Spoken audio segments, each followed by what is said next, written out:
ध्यानमूलं गुरुर्मूर्ति पूजामूलं गुरुपदं मन्त्रमूलं गुरुर्वाक्यं मोक्षमूलं गुरुः कृपा मोक्षमूलं गुरुः कृपा। प्रिय सज्जनों,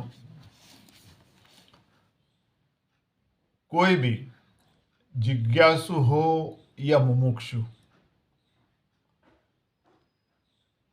जिज्ञासु हो या मुमुक्षु, उसके लिए ब्रह्म विषयक जिज्ञासा करना एक सर्वाधिक महत्व का विषय है।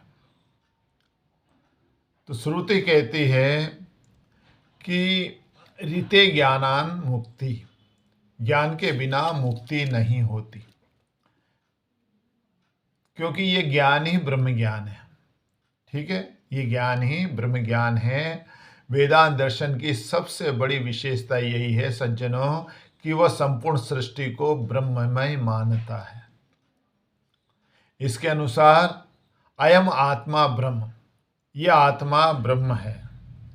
ठीक है, अयम आत्मा ब्रह्म, यह आत्मा ब्रह्म ही है। सर्वम खलविदम ब्रह्म, निश्चय ही ये सब ब्रह्म ही है।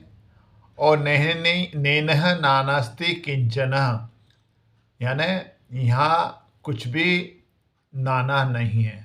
तो इस प्रकार वह संपूर्ण सृष्टि में एकत्व की दृष्टि से देखता है। भिन्नता की प्रतीति उस ब्रह्म के अज्ञान के कारण होती है। ठीक है, भिन्नता की प्रतीति हमारे उस अज्ञान के कारण होती है। जिसे इसका ज्ञान हो गया वह सभी प्रकार के अज्ञान रूपी झूठे बंधनों से मुक्त होकर परमात्मा को ही प्राप्त हो जाता है, परमात्मा को ही प्राप्त हो जाता है। तो जिससे उसका फिर पुनरागमन नहीं होता। जो एक बार परमात्मा को प्राप्त हो जाता है, अर्थात अपने स्वरूप की प्राप्ति हो जाती है, तो उसको फिर पुनरागमन कभी नहीं होता। उसे जानने की विधि, ध्यान से सुनिए, उसकी जानने की विधि क्या है? उसकी जानने की विधि है श्रवणम, मनन एवं निधिध्यासन। ये विधि है, श्रवण मनन निधिध्यासन। कर्म द्वारा उसे प्राप्त नहीं किया जा सकता। कर्म की गति स्वर्ग से आगे भी नहीं है, जहाँ से जीवात्मा को भोग समाप्ति के बाद पुनः लौटना पड़ता है। इसलिए ब्रह्म ज्ञान ही मुक्ति का एक मार्ग है। ब्रह्म ज्ञान ही एक मुक्ति का मार्ग है, अन्य कोई मार्ग नहीं है।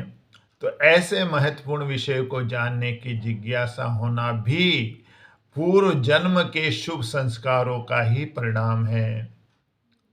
इसलिए श्रुति में इसका अधिकार सभी को नहीं दिया गया है। पात्रता की परीक्षा करके ही गुरु अपने शिष्य को ब्रह्म ज्ञान कराता है। यह अपात्र की उपेक्षा नहीं है, बल्कि ज्ञान की श्रेष्ठता का सूचक है। तो जिस प्रकार, ध्यान से सुनना, बड़ी सुंदर बात कही है, बड़ा सुंदर उदाहरण दिया है कि जिस प्रकार कुत्ते की खाल में दूध भरने से वह दूध अपवित्र हो जाता है, उसी प्रकार अश्रेष्ठ को दिया गया ज्ञान भी विकृत हो जाता है। इसलिए श्रेष्ठ ज्ञान व्यक्ति को ही दिया जाने का श्रुति में विधान है। तो इस श्रेष्ठता की परीक्षा गुरु स्वयं करता है। और जिस प्रकार जवाला के पुत्र सत्यकाम के कहने पर कि उसे अपने पिता एवं गोत्र का पता नहीं है, तो आचार्य गौतम ने उसके सत्य भाषण, उसकी सत्यता पर, उसके सत्य बोलने पर उसे ब्राह्मण घोषित कर दिया था, उसे ज्ञानी घोषित कर दिया था, उसका उपनयन संस्कार करके उसे ब्रह्म ज्ञान का उपदेश दिया था। तो यह सत्य भाषण ही उसकी पात्रता सिद्ध हुई। इसलिए सत्य छिपता नहीं है। एक बात ध्यान रखना, सत्य बोलना हमारा विशेष धर्म है। सत्य ही धर्म है। धर्म न दूसर सत्य समाना, आगम निगम पुराण वर्त खाना। तो धर्म सत्य है, सत्य धर्म है। हरिओम तत्सत, हरिओम तत्सत।